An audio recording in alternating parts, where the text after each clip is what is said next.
What's up, my dudes? My name is Sister Turley, and this is the track review of Drouhst Mountain. I don't even know how to say the title of this track, but anyways, it's foggy as a mother out here, bro. I can't see nothing, so this track is definitely unique for that fact alone. It's a lot like the Foggy SX, I think it was. It was released quite a while back. It was pretty much the same exact design, but it was just a supercross track. So this is just a foggy motocross track. That's all there is to it, man. So this track right here is actually pretty challenging. I know it doesn't really look like it would be, but there's a couple of jumps and different kind of angled sort of off-camber jump sections and stuff that are pretty tricky. And when I say something's tricky, that means it's nearly impossible to a beginner rider. And trust me, I'm not saying I'm like really good at this game or better than everybody else. I'm just saying I am a pro at this game, so when I say something somewhat tricky, that means it's probably going to be a little on the high-end difficult level for more of a beginner rider. So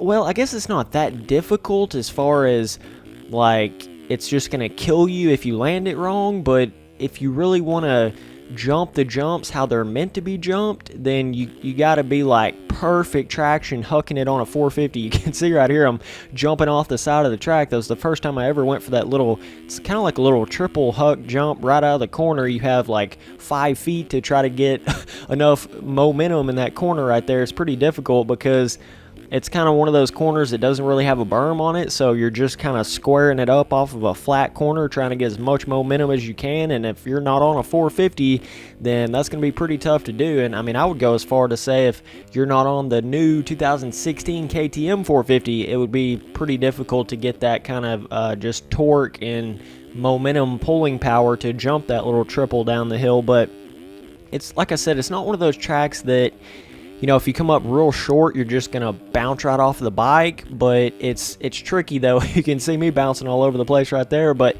it's tricky because a lot of the jumps and stuff, like you just have to have the power of the 450 to do it. There's no other way to do it because it's not like you can hit the corner faster or whatever, because a lot of these corners are a lot more flat and you just simply don't have a lot of room to hit the jump. So this jump right here is very tricky. It's one of those that you will probably jump right off the track the first 5 times you hit it, because it's a crazy angle that you just are not expecting for a jump like that. So like you really have to hit it on the like really angled towards be on the right side of that jump face to get over to where the actual landing is. So just be a little careful on that jump. But yeah, dude, I really think it's cool to see actual fog effects and stuff in this game. I want to see a track that's got more so like different colors of fog and stuff like that. I think that would look pretty cool. But yeah, just I haven't seen a lot of tracks like this, and I'm actually not really familiar with how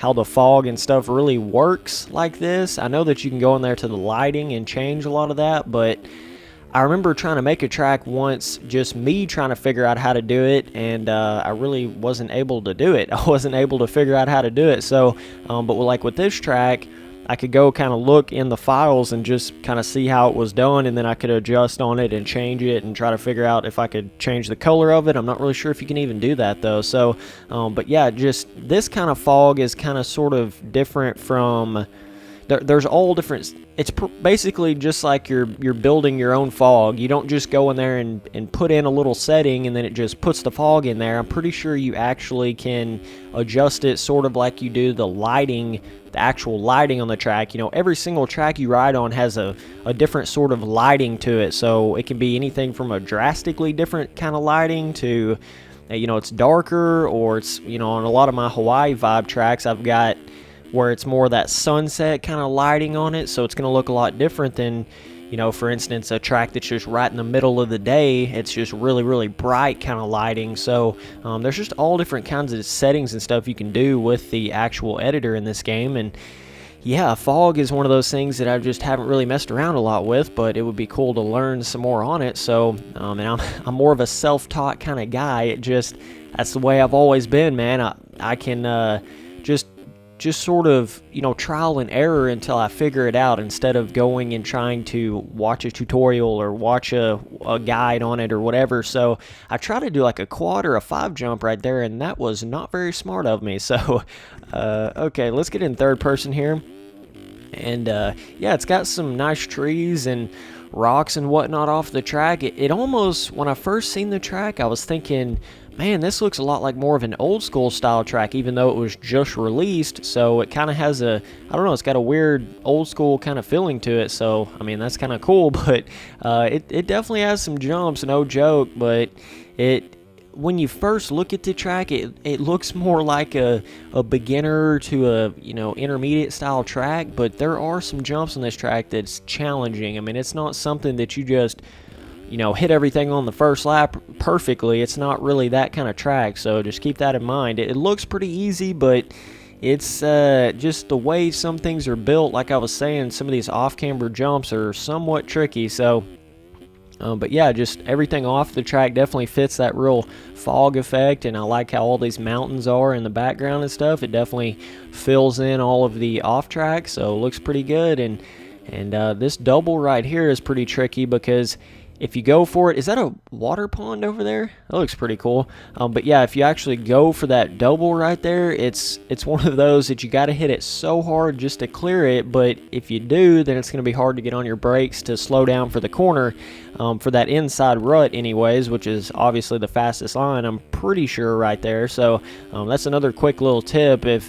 If you don't really know a motocross track and you're trying to race on it all of a sudden, or you're just trying to get a fast lap like in a really quick amount of time, a motocross track anyways, it's smarter to go as far inside as you possibly can. If you can still hit the jump after it, it's smarter to go inside on every single rut line if you don't have a lot of time to really dissect the track and see how much time you're saving going in the middle rut or the outside rut or whatever. Like, if you don't have enough time to do that, if you're just racing, you know, on the track out of nowhere and you don't really know the track, then it's smarter to go inside on every single rut if you can still hit the jump section afterwards, you know. So because you know you're not wasting time going around the outside at that point. So it doesn't mean always take the inside. Like I'm saying, if you have the time to dissect a track, a lot of times the middle rut or the outside rut is faster, but a lot of times it's a safe bet to just hit that inside rut, you know, if you don't really know the track. So that's just a quick little tip to you guys. But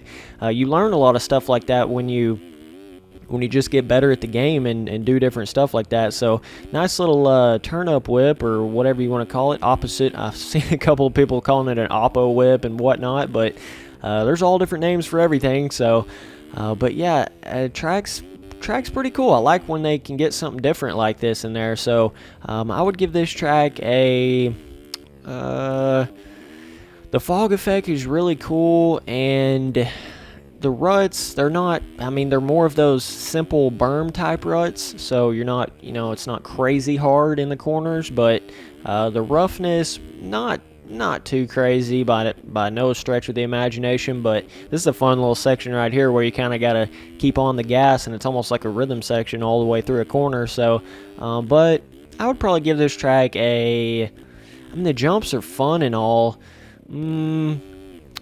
I would probably give this, it's just so hard sometimes to rate a track, because like I want to give it a really good rating because it is unique with the fog and everything, but at the same time, it's not like the most impressive track I've ever seen, or it's not like super realistic, or it's not, and which super realistic is not everything, but when I say that, I just mean like how realistic the ground decal is and how realistic some of the jumps feel and stuff like that. But I understand there can be tracks that aren't as realistic and still be a ton of fun, but this track is not like that kind of track. You know, this is not Sky Madness or Mario Kart. Like, this is just a normal motocross track, so you think of it like it's supposed to be a little more realistic, if you can understand what I'm saying there. So cool off-camber jump right there. You can do like a quad 5 down those little roller whoop, whatever those are right there. So I would give it a 9 overall, man.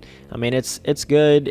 I was going to give it an 8, but I mean, with the fog effect and the unique off-camber jumps and stuff, I'm just going to give it a 9. And I'm going to say the difficulty is, I mean, you can definitely roll around this track and you're going to live, but if you want to really try to go for some of these bigger jumps, you have to go for them. You cannot hesitate. So I would say the difficulty is probably hard on this track. So anyways, I appreciate all of you watching these videos, and I'll keep on making them.